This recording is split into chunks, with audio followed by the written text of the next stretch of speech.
Welcome to a brand new season of the Away Say on the Gallagher Shots YouTube channel. Everyone's starting on 0 points, and I think none of us are really looking forward to this season, but all of a sudden it's amazing what 5 fresh faces can do for you.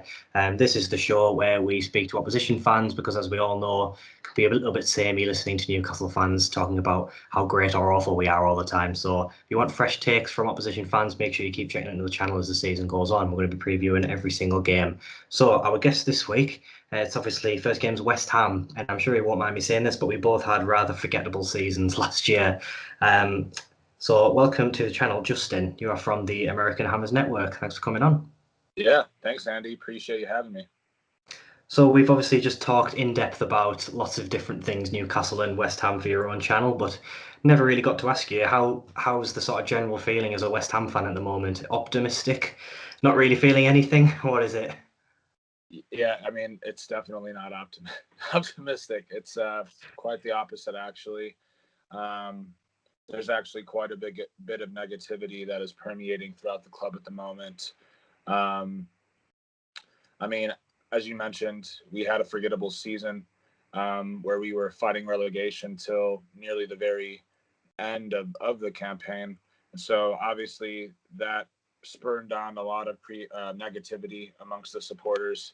And then in this off season that we've had, a combination of no new signings and I think the tipping point was the sale of one of our youngsters, Grady Diangana, who we sold to West Brom, who I believe is going to be a team that we are fighting with to stave off relegation. So to sell him to a Premier League rival after he had quite an outstanding season in the Championship last year, I think was a bit of the tipping point for a lot of fans, including myself. So negativity is just permeating throughout the club. Not a lot of hope that we're going to stay up. I know some West Ham fans personally that don't even really want to watch this season.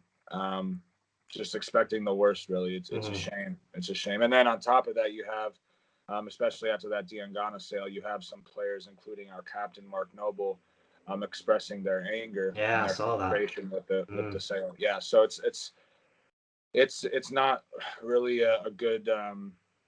There aren't a lot of good vibes at the moment at West Ham. Yeah, I look at West Ham and I think there are obviously a lot of differences, but I do see a lot of similarities in the way the clubs are run as well. I do often get the impression from the outside that West Ham is similar to Newcastle, a commercial body as opposed to a football club. It seems to be very much profit first, and then the football will hopefully follow afterwards. Was that, do you think, the main reason for the sort of poor season last year? I know there was obviously changes of managers and all sorts of things, but what do you think the sort of main reason for the disappointing season was? So I won't say that a lack of investment in the club was the reason for a poor season last year, specifically, because we did break our transfer record last summer with Sebastian Haller. I think it was £45 million. And we had broken our transfer record a couple times the summer before. So I will say that the investment was there for the last two summers, to a point. I still am trying to pinpoint exactly where it all went wrong, because we did do very well under Pellegrini his first season in charge, and then in the second season we got off to a good start, but then sort of just petered out. Yeah, I'm not really quite sure what happened.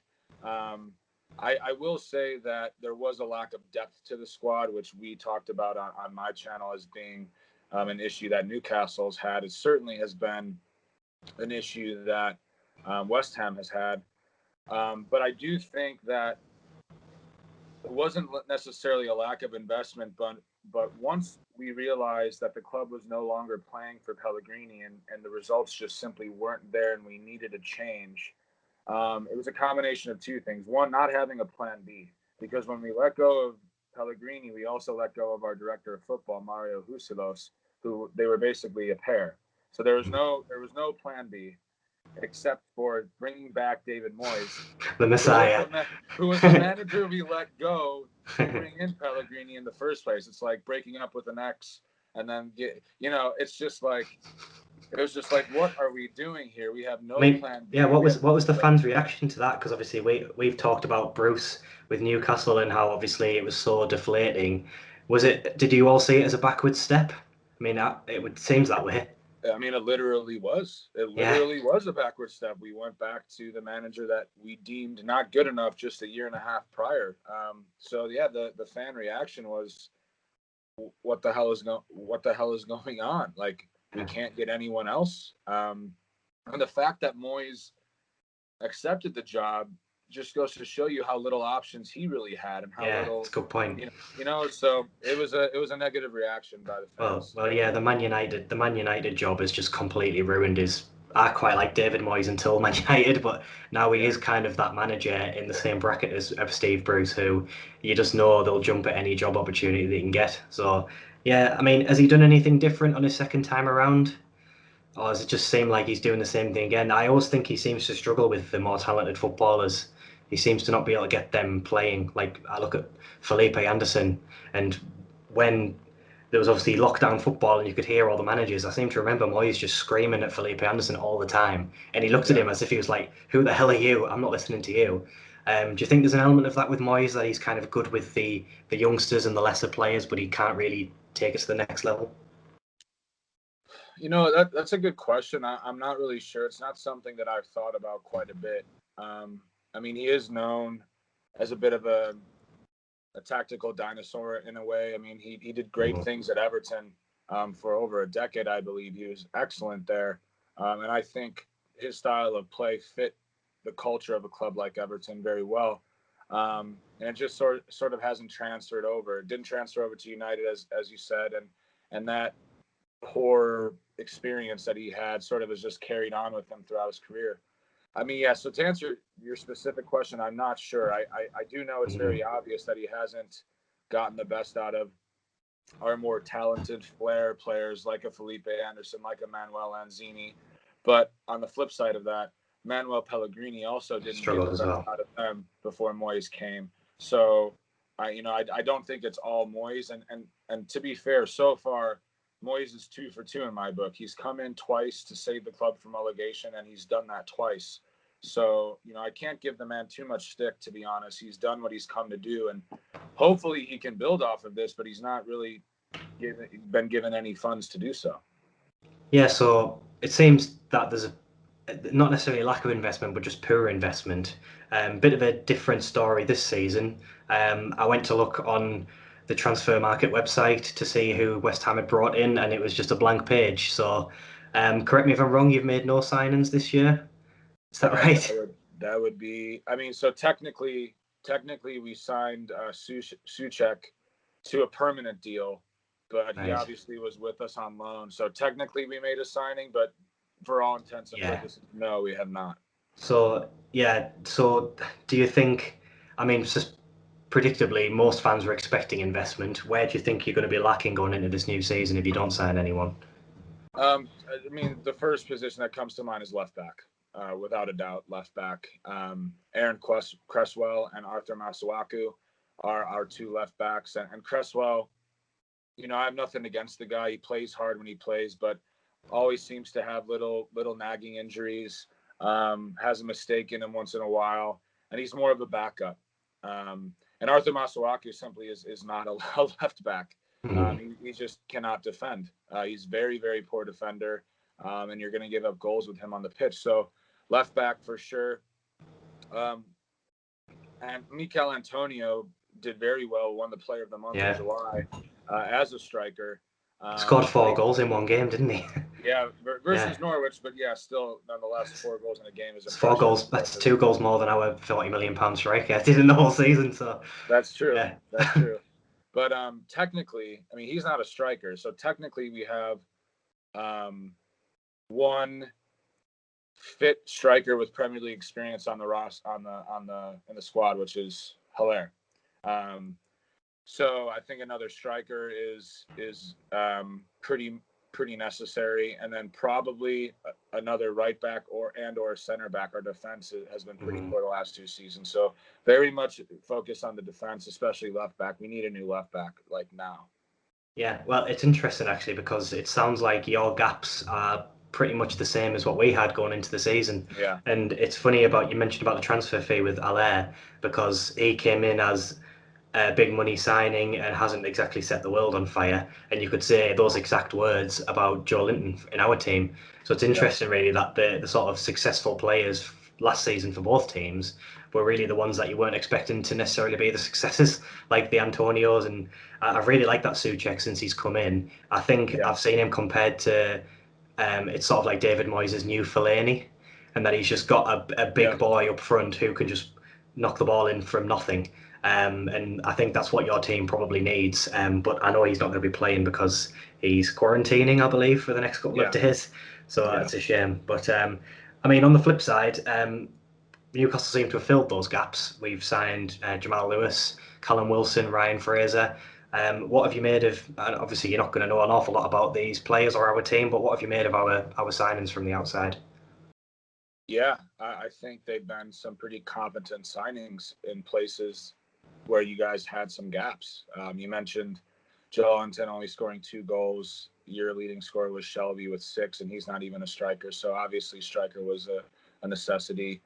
You mentioned your left back, Dummett, isn't a left back. So getting a nice young left back in Lewis is filling a gap.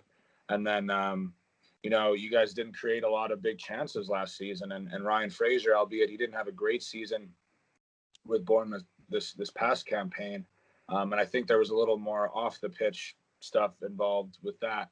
But he's obviously talented. He had 14 assists the season prior, so he obviously has that capability to create chances. So I do think that not only did you make signings, but you made signings that filled in your big gaps in the squad. And then, from a West Ham perspective, Callum Wilson, he scores against us for fun. So I'm a bit worried, to be honest, playing you guys. Yeah, and we discussed this earlier as well, but West Ham have a pretty torrid run of fixtures after this game. I think you're playing most of the top 6 straight away. Are you looking at this game already as a potential must-win, even? I mean, I can't recall the fixtures off the top of my head now. I should have written them down, but you've got really tough fixtures after this. Are you guys genuinely concerned that a really poor start is going to sort of flip the whole club on its head again with new manager potentially? Yeah, and just to give you the list, so we face you guys. Then we're at the Emirates. We host Wolves, at Leicester, at Spurs, host City, at Anfield. Yeah, I mean, it doesn't get much worse than that, does it? You just got to laugh at that point. But, I mean, is it a must-win? It's too early for that, I hate calling the first match of the season a must-win. But I do think that because there is that negativity that's permeating throughout the club, like I mentioned, 3 points, you know it, especially in soccer. It's just 3 points can just change everything in an instant. Just get that win, stop the rot, and the mentality can just switch. Yeah. Not only amongst the squad and the players, but of the fans and the supporters, which obviously affects things. So I don't want to call it a must-win, no, but it is very important, not only because of the awful list of fixtures that we have afterwards, but because there's just such a negative vibe amongst the club. Fans don't want to watch. Fans don't care. Fans, all they care about is getting Grady or Gold, Sullivan, and Brady out. A win can just, I don't know, give us a little bit of hope. So that's why I think it's a little bit more important. Plus, it is the first game of the season. You do want to get off to a good start. Yeah. Yeah, I think that's fair enough. And I guess you can overanalyze the fixture list in some ways because at the end of the day, you've got to play everyone twice. Doesn't really matter which order you do it. But yeah, I know where you're coming from. It's not necessarily a must win, but if you lose to us and you've got the potential to not win any of those next 6 or 7 games, you don't want to be looking up the table only. I mean, how was your sort of post-lockdown form? Because obviously a lot of teams were very different before and after football stopped and then started again. Did you end the season quite strong, or was it sort of more of the same? No, I'm trying to remember exactly how we ended it. I know we ended it pretty well. We went unbeaten in our last 4, and beat the likes of Chelsea. That was a really massive win, as well. So we ended the season. I'm just counting here: 3 wins, 3 draws, and a loss in the That's last. pretty good. Yeah, so I think we ended it, or sorry, 3. Yeah, so I think we ended it pretty well. To be honest, and again, going back to what I said earlier, I do think Moyes has done what he's come in here to do, which is save the team from relegation and give us some little organization, get the guys a bit more fit, and get the guys believing a little bit. So he's done just that. But as I mentioned, since then, since that positive end to the season, it's just been just negativity after negative, negative. So do you think there's not going to be really momentum going into the season? Do you think it's very much starting again from scratch? Oh yeah, yeah, absolutely. If we, maybe if we had signed a Rico Henry from Brentford, who we've been looking at, or even if we signed a Jamal Lewis, that would have been a great signing for us. Maybe, and then maybe we signed another player as well. I think you're looking at maybe some confidence, maybe someone saying, all right, let's fight for this. But, just given the lack of signings, plus then the sale of Diangana, which I said was sort of the last straw, it's that momentum is gone now, unfortunately, in my opinion. Yeah, I think that's going to be the case for a lot of clubs. I think you even saw it with Liverpool, where they won the league and they just completely stopped. And I think for a lot of clubs, this is going to be an interesting season. It's going to be full of a lot of disruptions, and that'll potentially might work for clubs like us. Thankfully, we're not getting these 5 substitutions that were being floated around by the big clubs. Before we get into the game itself, as a bit of a season prediction, where would you put our 2 clubs in the table at the end of the season? It's a £1 million question, I know, but yeah. Oh, I mean, I do, especially with these new signings. I mean, Newcastle do have an opportunity to start strong here. Use the new signings as a bit of a momentum boost, because as I said, these are going to be key players for you guys, and that can really contribute. I personally don't see Newcastle struggling too much this season. I'm thinking, an 11th place finish sounds about right to me. Too bad with the lack of the takeover, because I knew some fans were thinking, let's challenge for the Champions League here in a year or 2. But no, I mean, I do think you guys will actually be pretty comfortable. I liked what I saw from you guys, more so pre-lockdown. Post-lockdown, you guys were a bit sloppy, but you guys have done enough to be safe. So, I mean, I think overall 11th or 12th. I'll say 11th. I don't think many fans would disagree with you. I think we're not going to push the top half of the table anytime soon. I think we're going to see the gap close between the top 2 teams, and Chelsea, Man United, Tottenham. I think they're all going to improve. So I think there will be a bit more of a gap between. I don't think we're going to see Sheffield United challenging for Europa League. I don't think we're going to see Wolves up there anymore next season. I think there'll be a very compact group from basically West Brom at the bottom all the way up to maybe 8th or 9th. So I can see both our clubs sort of fighting around then. You haven't spoken about West Ham yet. Do you think where do you think they'll come in? Are you worried about relegation this year, or do you think do you think you've got enough? Yeah. God. And the only reason I'm going to make this prediction is because I try to put positive juju out in the world. So I'm going to say we're going to finish 17th this season. Safe. So pretty much we're going to be fighting relegation all year. Just like pretty much we did last season, and we'll survive by the skin of our teeth. I don't think Moyes will finish the season as our manager. I don't know who the hell will replace him, but I just don't see it, especially with some of the rumors that there's sort of a rift between him and Karen Brady. Yeah, I saw about that. Yeah, have you heard much about that? Because allegedly there was some huge bust up between them, wasn't there? Yeah, allegedly. It came from a pretty reliable source, so I mean, I think there's probably some truth to it. Has it been exaggerated a bit? You know how it is in the media, probably a bit. There was also a story about how Mark Noble left his foot in on a tackle against one of our guys in training, and was laughing afterwards, which just doesn't sound like I just don't think Mark Noble is No, purposely going to he try. seems like a good professional, Mark Noble. I don't think that's in his He would nature, never really. do anything. Yeah, he would never do anything to hurt the club, and that would be hurting the club. So Well, you there saw were that when some he parts. saw that when he tweeted out when that player got sold. He obviously cares about West Ham, so I can't. Yeah, it seems a bit strange that. Yeah. So who knows how much is true or not? But I mean, like I said, there's just negativity. So 17th, I'm going to go just because I don't want to predict we're going down, because I don't want to put that out into the universe right now.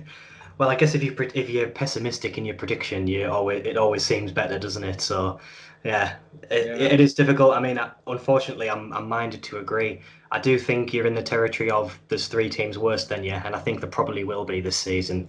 I think West Ham have just got enough quality, providing you don't get too many injuries. So, I think you guys will be safe, but I think it will be hairy. And like you say, yeah, they might just get rid of Moyes, and you'll end up with someone like Marco Silva, one of those sort of merry-go-round managers that seem to jump from club to club. It's frustrating because I think West Ham's one of those teams where the foundation's there to have a really good, successful club, similar to Newcastle, and there's obviously a lot of history there. But they seem to just be in a rut. So I hope it's not a relegation fight for you, but I do think that's the way it's going, unfortunately. I agree. So the game itself, we've been talking for about 20 minutes now. We haven't actually talked about the game, so we should probably do that. Newcastle will probably set up. I suspect most of our new signings will play because Bruce is desperate to get off to a good start. I can see it being Wilson as the lone striker, with the very exciting three in behind, St. Maximin, Almiron, Fraser. I think Fraser's allegedly not quite up to speed, so he might not quite make it, but then it will be the sort of standard Newcastle team we saw behind that. West Ham's set up, how is that normally go about? Well, I guess you can't really know for the start of the season, but from the end of last season, how was it you were setting up? Yeah, I mean, it was mainly, from what I can recall, it was mainly a 4-2-3-1, pretty similar to you guys. We had four at the back. We had Cresswell, and then Diop and Ogbonna. Ogbonna played very well for us in the center of the defense, and then Ryan Fredericks / our youngster Ben Johnson, who I think he's 20 years old now, a very talented youngster. I think he's earned the starting spot at right back. You had Mark Noble and Declan Rice sitting pretty much right in front of the defense. And then you had Souček as sort of a central box-to-box midfielder, sort of that Marouane Fellaini type of role when Moyes was at Everton, and I think he fit that role perfectly. I think he ran like the most kilometers out of almost anyone in the Premier League, or so, like post-restart or something. Yeah. Some style like that. Then we had Jared Bowen. I like him. Out. Yeah, really good. Newcastle wanted to sign him. Oh, really? Yeah, we were apparently talking about getting him for ages, and then we'd never quite put the money down. So yeah, I think you've got a good player in your hands, and from what I gather, he's done really well in pre-season as well. Oh, he's been great. He scored a brace versus Bournemouth, and he's gonna really need to be. He's gonna need to score double-digit goals this season. He's just gonna need to be that catalyst, and he was. He performed very well when he came to West. He'll be on the right-hand side, likes to cut in on that left. And then on the left, see, this is where now you just sort of don't know who's going to be playing. In the restart, Antonio is up top. He's usually on the left wing, but he was on top because Haller was hurt. And then on the left, Anderson played a little bit there. You can also have Snodgrass play there a bit, although he mainly plays on the right. So I'm not really sure who he's going to pick to be on that left wing. Maybe he'll put Antonio out there and put Haller up top. Maybe he'll move Antonio with Haller to form a two-striker partnership. That's where I'm just not really sure exactly how he's going to set up heading into this season. Yeah, it's always difficult, and I think Moyes, similar to Bruce, I don't think they still don't know what the best starting 11 is. So I think it'll be very much a case of trying to feel out the squads at the start of the season, because half of the squad is going to be exhausted still. They've had no break whatsoever, especially with some players going off to international. So we mentioned Souček. I know he's not going to be playing because of quarantine, but the it's going to be a very strange season where lots of people dropping down injured and having to quarantine and not play for 2 weeks. It's going to be it's difficult to predict, isn't it? So Yeah. but if you had to sort of pinpoint the main strength and the main weakness of your side, if you were in a Steve Bruce team talk and you were trying to explain to Newcastle how to beat West Ham, what do you think the solution to that is? So you're asking how a Newcastle team can beat West Ham? Yeah. I mean, attack our defense. I mean, because it might be as simple as that. I mean, it's funny you say that, is that it's simple, but Newcastle don't keep the ball. So you might say it's simple, but Newcastle against the sort of the non-Big Six teams, we still sit off the ball. So do you think the best way to try and get at West Ham is to actually control the game and not let you control it? No, that's a good point, because from some of the goals that I can remember you guys scoring against us, maybe not the last match we played, but in the matches prior, I remember a lot of counterattack goals that you guys scored against us, where you guys did sort of sit back. And actually sitting back and allowing us to attack you, I personally don't think we have the players and the talent to break down a team like a City would be able to with quick 1-2 passes. We obviously aren't that talented, and we struggle against teams that sort of sit back a little bit. And then on top of that, we struggle defensively, especially with pace, especially with counter-attacking schemes against us. So I remember St. Maximin outrunning Pablo Zabaleta on the right side, why he was defending. To be fair, I think my dad could outrun Pablo Zabaleta at this point. I want to say I love Pablo. He's great.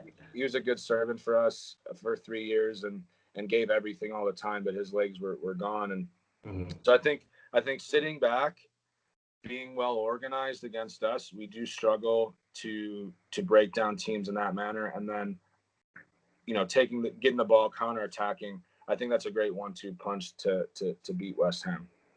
Yeah, and that seems to be the way we are best playing as well. And yeah, the game at the London Stadium last season, we went 3-0 up, and it was just sort of crash bang wall of football where it was just Shelvey getting it, playing it long. And that I think the difference we're going to have this time is that Shelvey's playing long balls into Callum Wilson, and St. Maximin is feeding Callum Wilson, and you're going to have Ryan Fraser coming in and Almiron in the middle. So yeah, I do think we'll cause you guys some problems. I am glad Souček isn't playing, because we have always struggled with big presences in the box.